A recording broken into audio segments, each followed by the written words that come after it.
nuances les deux. Tu sais, souvent, les gens disent, ben stress, anxiété, c'est la même affaire. C'est pas tout à fait pareil. En fait, l'anxiété, le stress, là, c'est ici maintenant. Fait que quelqu'un rentre, il y a un gun, on va tous avoir une réponse de stress. L'anxiété, c'est je suis assise, puis je suis en train de vous parler, puis je me dis, je me demande qu'est-ce qui va arriver si, mettons, j'ai entendu comme quelqu'un courir, puis là, s'il arrive, puis il y a un gun, puis là, à quel point il va être méchant, puis si... Donc, je me projette. C'est une menace qui est future. La menace, ça peut être réelle. Tu sais, si tu as une entrevue pour une job dans 2 semaines, c'est un stresseur qui est futur, c'est une menace réelle, mais elle n'est pas ici maintenant. Puis je vais donc produire des hormones de stress. Par contre, l'anxiété, ça peut être aussi comme un plan catastrophe dans ta tête qui est vraiment peu probable.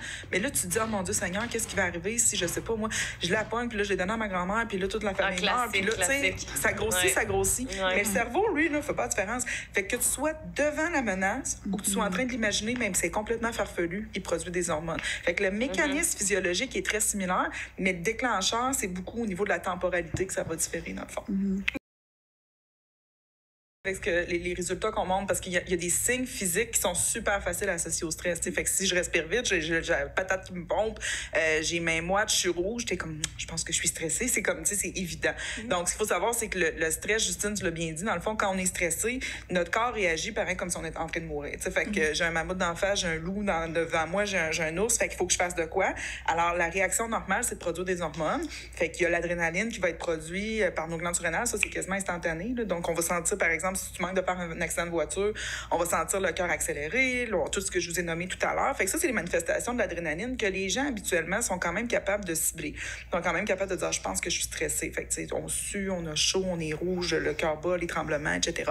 Fait que ça, c'est l'adrénaline. Mais ce qu'il faut savoir, c'est qu'il y a une autre hormone qui est le cortisol, qui est libérée, elle aussi, par les glandes surrénales, mais ça prend un petit peu plus de temps. Puis le cortisol, il n'y a pas de manifestation consciente associée à ça. Fait que présentement, tu sais, votre niveau de cortisol, on en fait tout le temps un petit peu, mais il va être augmenté quand on est stressé. Fait que présentement, il est haut ou il est bas, on ne sait pas. Fait qu'il n'y a pas de, justement, de signe que les gens peuvent dire, ah oui, c'est ça, c'est mon cortisol qui embarque. Mais je pourrais vous en parler, il y en a en réalité, mais on s'en rend pas nécessairement compte. Fait que ça, c'est nos 2 hormones qui vont être produites. Puis la job première de ces 2 hormones-là, c'est super simple, c'est de vous permettre de mobiliser de l'énergie pour faire face à la menace. Fait que si tu es en train de marcher dans la rue, il y a quelqu'un qui arrive pour t'attaquer, tu sais, tu diras pas, j'avais pas d'énergie pour courir, je vais rester. Fait que soit tu vas te virer de bord, puis tu vas te donner un punch, ou tu vas. C'est ça, ou tu vas courir, genre, puis tu vas battre un record du monde tellement que tu as couru vite, puis t'es pas entraîné. Tu sais, fait que c'est vraiment ça. Une réponse de stress, c'est là pour te mobiliser de l'énergie, pour te permettre de réagir soit en fuyant ou en combattant la menace. Maintenant, dans le cas de la pandémie, bien souvent, on l'utilise pas, cette énergie-là, parce que, tu sais, même si t'es stressé, tu fais pas du jogging dans ton salon en regardant un go nous dire de rester chez nous. Et donc, elle va s'accumuler dans notre corps, puis des fois, ça va se manifester autrement, tu sais, par de l'irritabilité, tu pètes des coches pour rien, t'as de la difficulté à te concentrer, etc. Fait que ça, c'est des signes, justement, que le stress est en train d'agir. Parce qu'il faut dire aussi, dernière chose, que puis après, je vais me taire, mais le cortisol, il remonte au cerveau. Fait que cette hormone-là, à peu près 10-15 minutes après qu'on l'ait produit, elle a la capacité de remonter au cerveau. Fait que ça va vraiment rapidement. Et quand elle arrive au cerveau, elle s'étend pas un petit peu partout. Elle va vraiment dans les régions qui sont importantes pour la mémoire. L'attention, la régulation des émotions. Fait que tout ça, c'est affecté quand on est stressé. Et c'est ça aussi, ces signes-là auxquels on doit porter attention pour être en mesure de dire, coudonc, est-ce que je suis stressée ou pas? Fait que, tu sais, il faut pas juste se fier aux signes de l'adrénaline, parce que cette adrénaline-là ne peut pas rester élevée pendant 1 an. Tu sais, tu peux pas avoir le cœur à 190 pendant 1 an. Là, c'est impossible. Fait que le cortisol, lui, peut venir prendre le relais, puis c'est vraiment pernicieux parce qu'on s'en rend pas compte nécessairement. C'est intéressant. Voilà.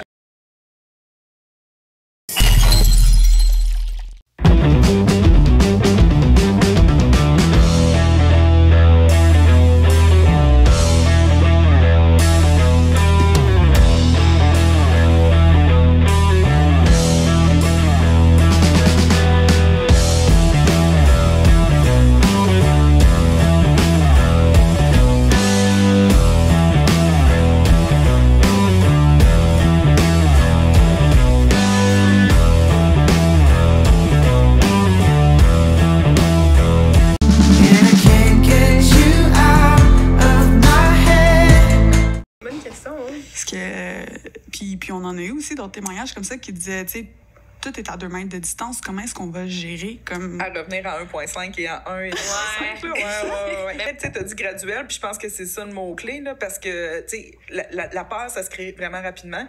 Au mois de mars, l'année passée, ils nous ont dit restez chez vous, c'est dangereux, puis on voyait le nombre de morts en Italie. On a compris. On était comme les mots, c'est correct. Donc, il n'y a pas eu besoin de nous le répéter. Ils sont morts, on a compris.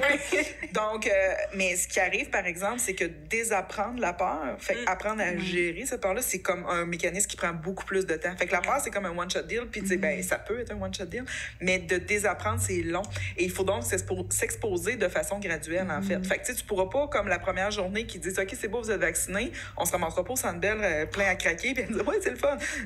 On se sentira pas bien. En tout cas, la majorité des gens ne se sentiront pas bien. Fait qu'il faut y aller comme petit à petit. Fait que comme tu as dit, elle continue à mettre son masque si elle se sent pas bien, puis de respecter ses limites. Puis à chaque fois, de tolérer un petit peu l'inconfort. Fait que tu sais, l'année passée, qu'on avait le droit dans la cour, moi, le premier barbecue qu'on a fait, là, j'avais chaud. Tu sais, j'étais comme, puis c'est pas parce qu'il faisait chaud, j'avais chaud, j'étais comme, on fait-tu la bonne affaire? C'est-tu correct ou pas? Puis tu sais, mais tu tolères l'inconfort, puis après ça, tu dis, ben ça a bien été. Fait que la fois d'après, on est capable de le faire encore, ou tu sais, t'es capable d'aller un step de plus, finalement. Fait que c'est comme ça, éventuellement, qu'on va venir à éteindre la peur, puis à revenir à une normale, mais il faut accepter que ça prend du temps, puis que c'est graduel. Complètement.